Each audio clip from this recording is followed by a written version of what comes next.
Online আর হতে থাকুন।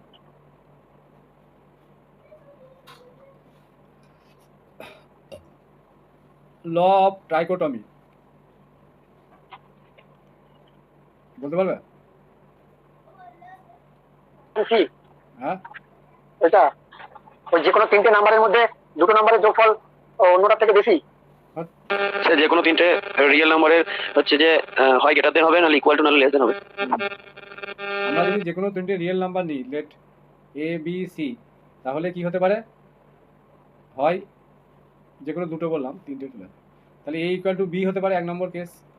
দুই নম্বর কি, এ গ্রেটার দেন বি হতে পারে, আর কি এ লেস দেন বি হতে পারে। ঠিক আছে, এই তিনটে কেস হয়, আদারওয়াইজ আর কিছু হবে না।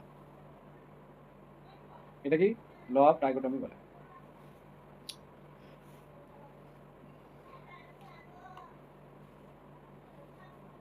আচ্ছা, এমন একটা ফাংশন বলো, তোমাকে জিজ্ঞাসা করতে পারে, যার ইন্টিগ্রেশন এবং ডেরিভেটিভ ইকুয়াল। Very good.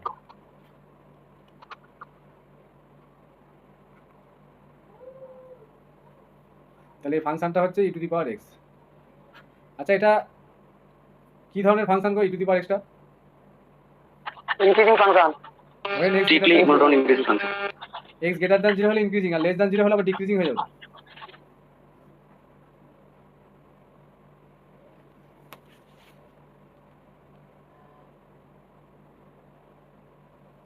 তোমাকে সেটের ডেফিনেশন হলো কি বলবে? Well defined collection of distinct objects.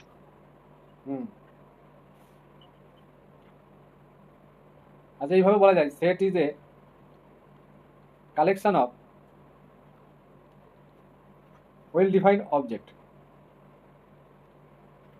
Well defined collection তো, তুমি আগে ওয়েল ডিফাইন করে দিলে তারপর ওয়েল ডিফাইন্ড কালেকশন। কালেকশন। এটাও বলা যাবে, set is a collection of well defined object.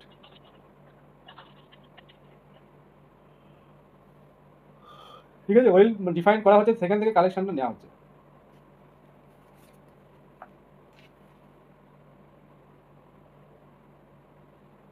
একটা ফাইনাইট সেটের এক্সাম্পল দিতে বললো তোমাকে, কি বলবে? অ্যাবিলিটি, যে কোনো সেট, ফাইনাইট সেট, এই সেটের মধ্যে অ্যাবিলিটি। না, তোমাকে ম্যাথামেটিক্যালি বললো যে একটা ফাইনাইট সেটের এক্সাম্পল। আই হুম,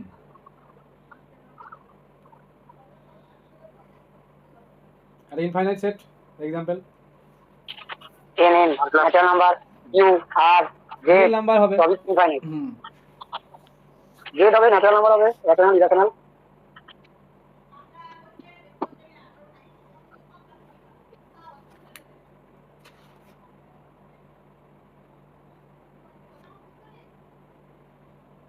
কোনো সেটের যদি এন সংখ্যক এলিমেন্ট থাকে, তাহলে তার পাওয়ার সেটে কতগুলো এলিমেন্ট হয় গো?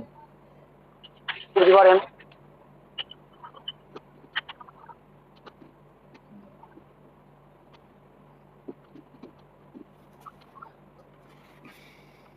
তো ওই কোশ্চেনটা তো একটু ডাউটফুল লাগছে না অনেকের? এই কোশ্চেন 9 10 যেটা এসেছিল গো, নন এমটি প্রপার সাবসেট। ঠিক আছে তো, 15টা না 14টা? ঠিক আছে তো, 14 না 15? 14টা, 14। নন এমটি প্রপার বলেছে তো, প্রপার বললে তো 15 হতো, আর নন এমটি বলেছে বলে আরো এক কমে যাবে, 14 হবে। ফাইটা বাদ যাবে তো? হ্যাঁ, এমনি সব কোশ্চেন্সে প্রপার সাবসেট চাইতো, তখন 15 হতো। এটা নন এমটি প্রপার পেয়েছে।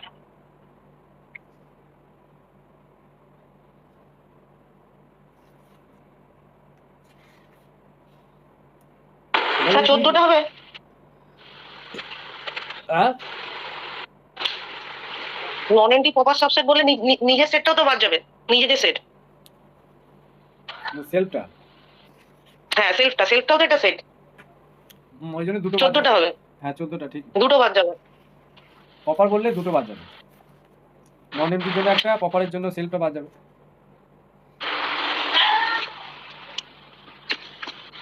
আচ্ছা, ইকুইভ্যালেন্স রিলেশন কাকে বলে বলো কেউ? ওই রিফ্লেক্সিভ সিমেট্রিক ট্রানজিটিভ। হ্যাঁ, তিনটেই থাকবে, তিনটে রিফ্লেক্সিভ সিমেট্রিক ট্রানজিটিভ। আচ্ছা, একটা সিমেট্রিক রিলেশনের একটা এক্সাম্পল দাও তো। এ প্যারালাল টু বি, হ্যাঁ দুটো লাইন প্যারালাল, দুটো লাইন প্যারালাল বা প্রোডাক্ট, দুটো নাম্বারের প্রোডাক্ট কোনো কিছু। হ্যাঁ দুটো লাইন। তো এই মাইকটা অন করো, মানে অফ করো, প্রচন্ড আওয়াজ আসছে কি বাবা কি জানি।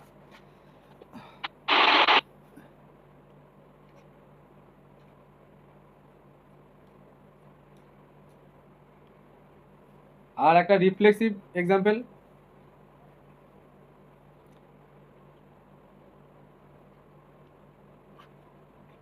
এটাও হবে, এই এক্সাম্পলটাও হবে। এটা প্যারালাল বললে কোইন্সিডেন্ট লাইন, তাই না? আর ট্রানজিটিভ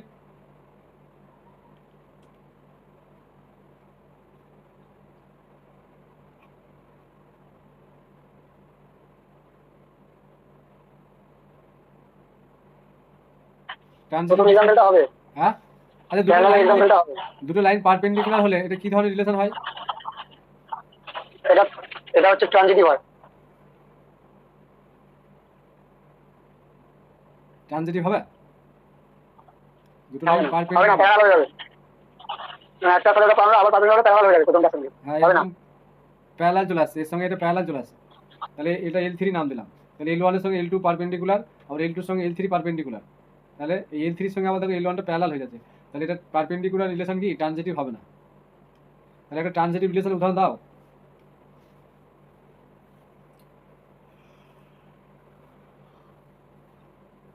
দুটো প্যারালাল লাইন, হ্যাঁ প্যারালাল ধরে নাও, L1 L2 L3 এর সঙ্গে প্যারালাল। স্যার সমকোণী ত্রিভুজ যদি দুটো কোণ 60 ডিগ্রি 60 ডিগ্রি হয়, অপরটা অবশ্যই 60 ডিগ্রি হবে।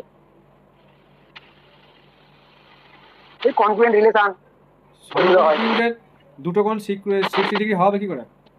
হচ্ছে একটা তো 90 হয়ে গেল, 180 ডিগ্রি, টোটাল 180 ডিগ্রি, সমকোণী না। এমনি সমকোণী না স্যার, সবকটা কোণ সমান। সমকোণী না, 90 ডিগ্রি না, তিনটে কোণই 60 ডিগ্রি। সমবাহু। সমবাহু, হ্যাঁ। যদি একটার সঙ্গে একটা সমবাহু মানে সমকোণী ত্রিভুজ হয়, তাহলে একটার সঙ্গে অপরটা তিনটেই সমবাহু হবে, ট্রানজিটিভ। স্যার কনগ্রুয়েন্ট রিলেশন বললে তো সবই চলে আসছে। কনগ্রুয়েন্ট রিলেশনটা তো ইকুইভ্যালেন্ট হয়, তাহলে তোর মধ্যে সব পড়ে যাবে। ঠিক আছে, এই জায়গাটা কোশ্চেন হতে পারে বুঝলে ইন্টারভিউ। এই উদাহরণটা নেওয়া যাবে তো? হ্যাঁ হ্যাঁ হ্যাঁ হ্যাঁ ট্রানজিটিভ এটা হবে।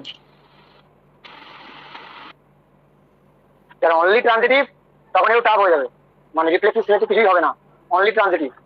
ওই রকম এক্সাম্পল, অনলি ট্রানজিটিভ হলে জেনারেল এক্সাম্পল দিতে হবে। সংক্রমণের যে এক্সাম্পল, তার উপরে জেনারেল এক্সাম্পল দিতে হবে। হ্যাঁ যদি কোশ্চেন করে কেউ ওটা তো মনে রাখতে হবে, তৈরি করা তো চাপ হবে, মানে রিফ্লেক্সিভ হবে না, সিমেট্রিক হবে না, অনলি ট্রানজিটিভ। হ্যাঁ, সেক্ষেত্রে জেনারেল যে কোনো এক্সাম্পল দিয়ে দিতে হবে। আপনি একটু মনে রাখলে চাপ হয়ে যাবে। আচ্ছা 11 দিয়ে বিভাজ্যতার নিয়মটাকে বলো তো। স্যার 11? হ্যাঁ স্যার, ওই অড প্লেসমেন্ট আর ইভেন প্লেসমেন্টের নাম্বার যোগ করে যদি 0 বা তোমার 11 ইয়ে হয়, তাহলে মানে গুণফল গুণিতক, তাহলেই হবে 11। সংখ্যা নিলাম 4, আমি ABCD লিখি, A B C D F G H I, ঠিক আছে? তাহলে এটা 11 দিয়ে বিভাজ্যতার রুলসটা কি বলো? তাহলে অড প্লেস গুলো সাম হয়, তাই তো? অড প্লেস গুলো সাম মাইনাস অফ হ্যাঁ এটা ইভেন প্লেস গুলো সাম। A plus C plus F plus H minus of B plus D plus G plus I, এটা যদি 0 আর 11 হয়, তাই তো?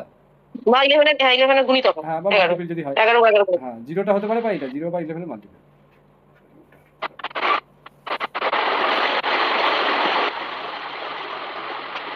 আচ্ছা এরকম কোশ্চেনও হতে পারে যে বললো কোনো একটা মাসে 5টা রবিবার হতে পারে। এক তারিখ আর হ্যাঁ স্যার হবে, যদি কিনা হবে 5 তারিখে মাস হয়। 5টা হ্যাঁ যে কোনো বার 5 দিন আসতেই পারে। হ্যাঁ 1 তারিখ যদি রবিবার হয় তাহলে তো আসবে, 2 তারিখ রবিবার হলেও আসতে পারে, আর 3 তারিখ হলেও তো রবিবার আসতে পারে 5টা, যদি কিনা 31 দিনে মাস হয়।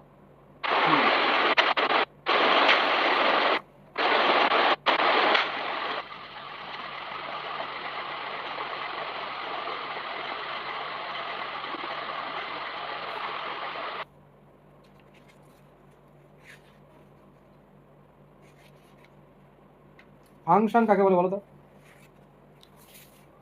বা ম্যাপিং, যেভাবে ডেফিনেশন আছে ওইভাবেই বলবে। যে আমরা দুটো নন এমটি সেট নিলাম, তাহলে একটা ফাংশন এফ এ থেকে বিতে ডিফাইন করা হচ্ছে, ওইভাবে বলে দেবে F such that A to B, এটা ডোমেন, এটা কোডোমেন, এইভাবে বলে দেবে, বুঝলে?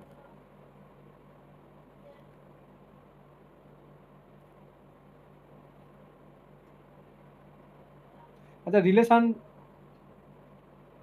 সঙ্গে ম্যাপিং এর কি? স্যার এ এ ক্রস বি সেটের সাবসেট, কার্টেসিয়ান প্রোডাক্টের সাবসেট গুলো সব রিলেশন, আর ওই রিলেশন গুলো ফাংশন হতে গেলে ওই কন্ডিশনটা বলে দিতে হবে যে ডোমেনের প্রত্যেকটা এলিমেন্টের ডিস্টিংক্ট মানে ম্যাপিং হলে সবসময় রিলেশন থাকবে। হবে, তাই তো? যদি একটা হ্যাঁ, রিলেশন হলে ম্যাপিং নাও হতে পারে। হ্যাঁ, রিলেশন হলে যে ম্যাপিং হবে তার কোনো নিশ্চয়তা নেই, কিন্তু ম্যাপিং হলে সবসময় মানে রিলেশন হবেই।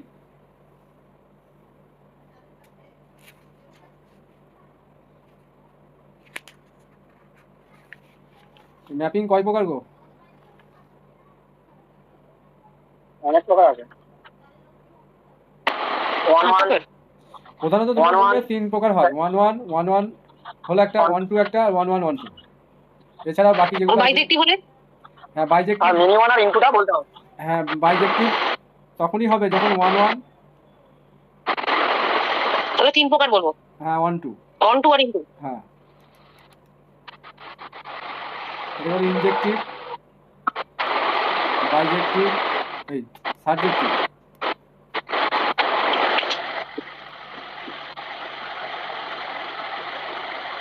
আর এই 1 আর 2 যদি হোল্ড করে বাইজেক্টিভ। তখন হয়ে যাবে বাইজেক্টিভ। মাইকটা কার আছে, ডিস্টার্ব হচ্ছে?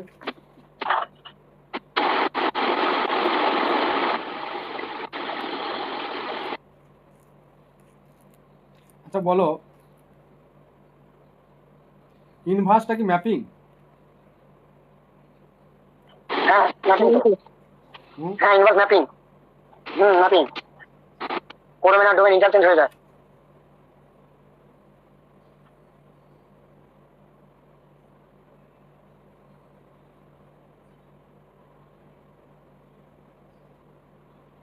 ইনভার্সটাও একটা কি ম্যাপিং? ডোমেন কোডোমেন ইন্টারচেঞ্জ হয়ে যায়। হুম।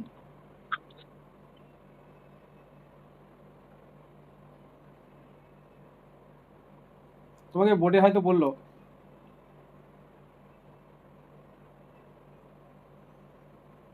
চ্যালেঞ্জ নিয়ে খুব ব্যস্ত। 9, 10, 11, 12 দুটোতেই কি একসাথে কোশ্চেন চ্যালেঞ্জ করা যাবে? যদি অপশান দেয়, আমি তো একটা ভিডিও দিয়েছিলাম গ্রুপে, রাম দাওয়ান, ওই ভিডিওটাতে পরিষ্কার বলা আছে তো। দাঁড়ানো, টাইম আছে তো, এখন তাড়াহুড়ো করো না বেশি। আচ্ছা, তোমাকে বোর্ডে বললো ওই ব্ল্যাক বোর্ড থাকবে, কিচ্ছু বললো না, বললো একটা 1-1 ইন্টু ম্যাপিং আঁকতে পারবে?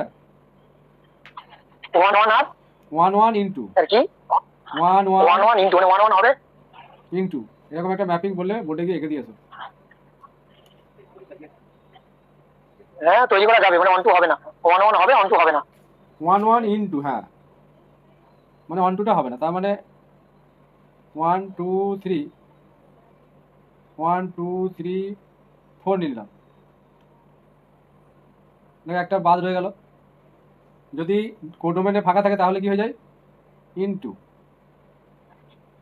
এটা 1-1 ইন্টু হলো। আবার যখন সবটা কভার হয়ে যাবে, এগুলো দেখো থিওরি ক্লাসে বলা আছে, এগুলো আমি বলছি না। আর 1-1 এই মেনি 1 ইন্টু একটা হয়, তাই না? আর একটা হয় মেনি 1 ইন্টু, এটা কিভাবে আঁকবে?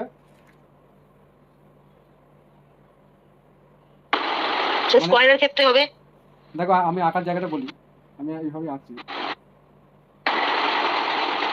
ইন্টিজারের স্কোয়ারের ক্ষেত্রে হবে মাইনাসের জন্য প্লাস পাবো, প্লাসের জন্য প্লাস পাবো। হ্যাঁ, ডায়াগ্রাম দিয়ে আমি বলছি আগে।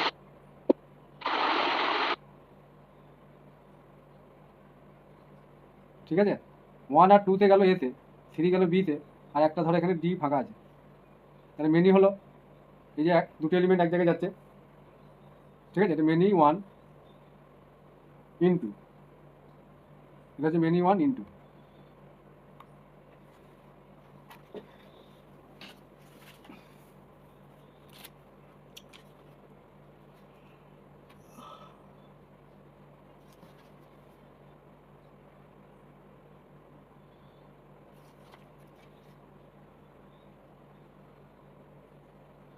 যদি বলে অ্যালজেব্রিক স্ট্রাকচার কি কি বলবে? Non empty set with a operation, binary operation. One or more binary operation বা composition is called an algebraic structure, তাই না? যেমন গ্রুপের ক্ষেত্রে আমরা দেখেছি যে একটাই আমাদের কি অপারেশন থাকে, যেমন জি এর পর একটা স্টার দেওয়া থাকতে পারে, বা কখনোই দুটো আসবে না কিন্তু, বা একটা ডট থাকতে পারে, বা একটা প্লাস থাকতে পারে, এই ধরনের থাকে, এগুলো একটা অ্যালজেব্রিক স্ট্রাকচার। আর রিংয়ের ক্ষেত্রে দেখো দুটো চলে আসে, একটা অ্যাডিশন, একটা মাল্টিপ্লিকেশন।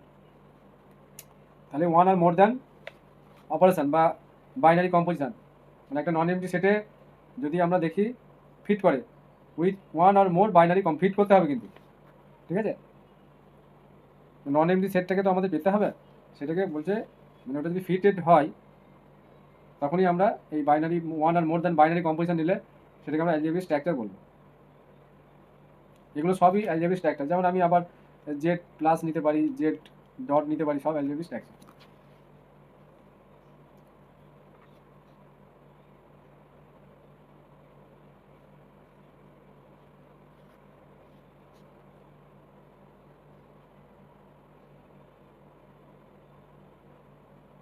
ঠিক আছে, আজকের মতো থাক, কালকে আবার অন্য একটা জায়গা একটা কোশ্চেন ধরে নিই, পার্টিকুলার ধরবো এবার লাস্ট। স্যার হুম, বলো। বলছি ওই যারা কয়েকজন চ্যালেঞ্জ করলেই তো হবে, সবার চ্যালেঞ্জ করতে হবে তো কোনো মানে নেই? না, যারা বিষয়টা ভালো জানো তারা করবে, যারা জানে না বেশি ওর দিকে ভুল হয়ে যাবে, দরকার নেই। ঠিক আছে। একজন জয়েন হতে পারছে না, কি সমস্যায় পড়ে গেলাম, রেগুলার সমস্যা হচ্ছে, কি করবো? আমার কিছু করার আছে বলো? মোবাইলের সমস্যা, না হলে নেটওয়ার্কের প্রবলেম, কিছু একটা হয়েছে, বাকিদের তো কোনো প্রবলেম হচ্ছে না। আচ্ছা, আমি একটা এডুকেশনের একটা কোশ্চেন ধরছি, দেখি পড়াশোনা করছি ওই দিকটায়, আশা করি হয়তো এখন শুরু করোনি, ওই জায়গাগুলো একটু দেখতে হবে। হ্যাঁ, টিচিংয়ের জায়গাটা আর এডুকেশনের জায়গাটা, বিএডে যেগুলো পড়েছো ওইগুলো, এর ফুল ফর্মটা বলতে পারবে? ডায়েট,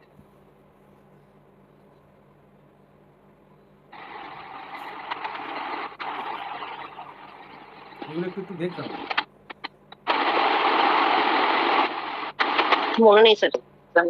নাম শোনা কিন্তু ফুল ফর্ম মনে নেই, শুনেছি নামটা। হ্যাঁ, মনে না থাকার মতোই অবস্থা, কারণ ডি দিয়ে শুরু তো হচ্ছে না, এটা শুরু হবে এস দিয়ে, setting of district institute of education and training.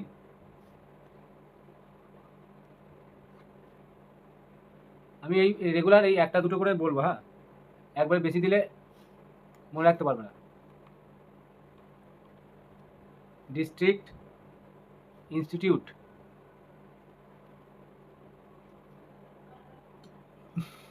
Of education and training,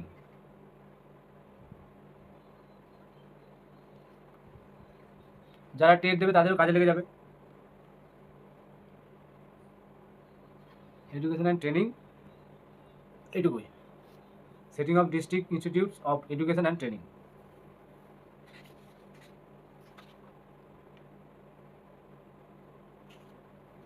আর একটা বলবো, দেখি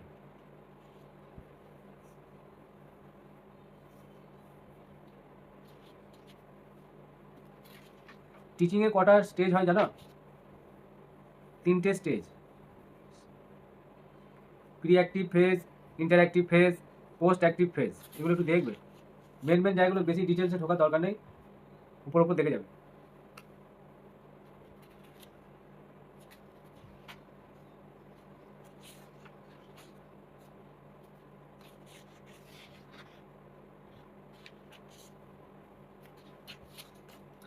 প্রথম চিফ আমাদের শিক্ষামন্ত্রীর নাম জানো ভারতবর্ষে? মৌলানা আবুল কালাম আজাদ। আব্দুল কালাম আজাদ যেন বলে দিও না, আবুল কালাম আজাদ। হ্যাঁ, মাওলানা। আর চিফ মিনিস্টার? প্রফুল্ল ঘোষ। রাষ্ট্রপতি? রাজেন্দ্র প্রসাদ। ডক্টর রাজেন্দ্র প্রসাদ। বিহারের লোক। কি বলছি বিহার। হ্যাঁ।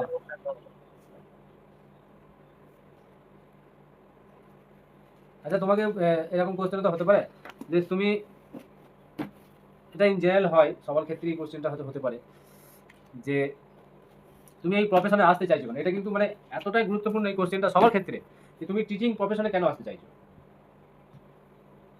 কি বলবে?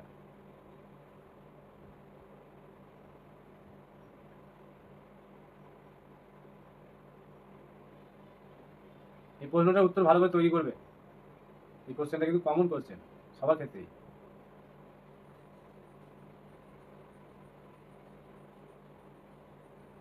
এই প্রশ্নটা তোমাদের হোমওয়ার্ক হিসেবে থাকলো। পরের দিন আমি জিজ্ঞাসা করবো প্রত্যেককে, এবং তোমরা এটা ভালো রকম একটু প্রিপারেশন নিয়ে এসো যে কীভাবে আমরা নিজেকে রিপ্রেজেন্ট করবো, বা এই প্রফেশনে কেন আমি আসতে চাইছি। বুঝতে পেরেছো? এই কোশ্চেনটা কিন্তু খুব ইম্পর্টেন্ট কোশ্চেন, এবং এটা বলাটা একটু প্রয়োজন আছে আমি মনে করি সবার ক্ষেত্রে। প্রাইমারি ইন্টারভিউতে ধরেছিল যে এই কোশ্চেনটা ধরেছিল, আর একটা ধরেছিল বাচ্চাদের তুমি অঙ্কটা বোঝাবে কি করে যাতে করে তারা উৎসাহ পায়।